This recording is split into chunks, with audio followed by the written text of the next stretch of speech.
অনুমোদনহীন energy drink বিক্রির দায়ে 5টি ইলেকট্রোলাইট এনার্জি ড্রিঙ্কস উৎপাদন এবং বিপণনকারী কোম্পানির বিরুদ্ধে গ্রেপ্তারি পরোয়ানা জারি করেছে নিরাপদ খাদ্য কর্তৃপক্ষ। এই 5টি প্রতিষ্ঠানের একটি আগামী লিমিটেড, যারা রিচার্জ ইলেকট্রোলাইট ড্রিঙ্কস নামের একটি অনুমোদনহীন পণ্য বাজারজাত করেছিল। জানা গেছে এই প্রতিষ্ঠানটি মূলত ব্রিটিশ আমেরিকান টোব্যাকো BATর একটি সহযোগী প্রতিষ্ঠান। সুশান্ত সিনহার রিপোর্ট। অনুমোদন ছাড়াই রিচার্জ ইলেকট্রোলাইট এনার্জি ড্রিঙ্কস বাজারজাত ও বিক্রি করে আসছিল আগামী লিমিটেড।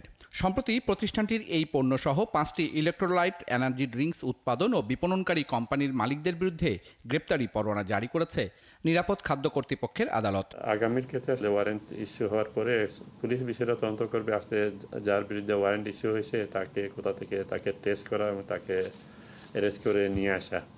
রিচার্জ এনার্জি ড্রিঙ্কসটি উৎপাদন করে দেশবন্ধু ফুড বেভারেজ, আর বিপণন ও বিক্রয়ের কাজ করে আগামী লিমিটেড।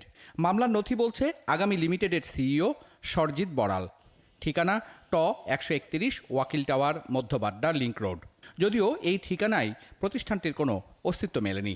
ওনাদের যত কুরিয়ার এটা সেটা সব আসে আমাদের এখানে। বার্সলে বেশিরভাগই আপনার ওনারা এখানে বসে, যেমন 2টা ডেস্ক নিয়ে কি 5টা ডেস্ক নিয়ে কি একটা রুম নিয়ে এইভাবে বসে। প্রতিষ্ঠানটির আরেক ঠিকানা বনানীর 21 নম্বর রোডের 55/B।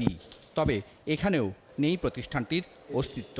আগামী লিমিটেড যে চলে গেছে, এখনো আগামী লিমিটেডের খুঁজে এখানে লোক আসে এখনো প্রচুর। টোবাকো কোম্পানির সিস্টার কনসার্ন হিসেবে আমার জানা মতে আবেদন করেন, হতে পারে ওরা আলাদা নামে করতে পারে, এটা আমার জানা নেই।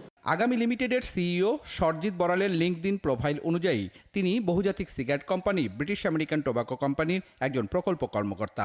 71-এর অনুসন্ধানও বলছে আগামী লিমিটেডের 100টি শেয়ারের মালিক BATBর বর্তমান ব্যবস্থাপনা পরিচালক শেহজাদ মনিম, এবং 9,900টি শেয়ারের মালিক তাদেরই আরেক সহযোগী প্রতিষ্ঠান প্রেরণা ফাউন্ডেশন।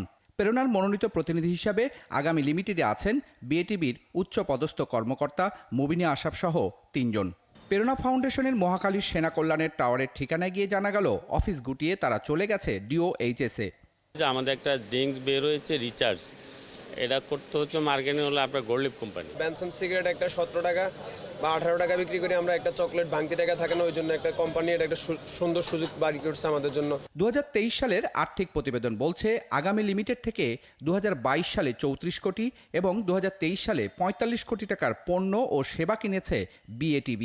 এই 2 বছরে আবার সেই আগামী প্রতিষ্ঠানের মূল মালিক প্রেরণা ফাউন্ডেশনের সামাজিক খাতে 18 কোটি টাকা করে মোট 36 কোটি টাকা ডোনেশনও দিয়েছে ব্রিটিশ আমেরিকান টোবাকো কোম্পানি। যেহেতু প্রেরণা ফাউন্ডেশন এবং BATর MD সেইখানে মালিক এবং তারা আবার সেই কোম্পানি থেকেই BAT পণ্য কিনছে, সেক্ষেত্রে কিছু তো বিষয় আমার মনে হয় তদন্ত হওয়া উচিত। তামাক প্রোডাকশনের সাথে কোনো সূত্রপাত আমরা দেখতে পাচ্ছি না।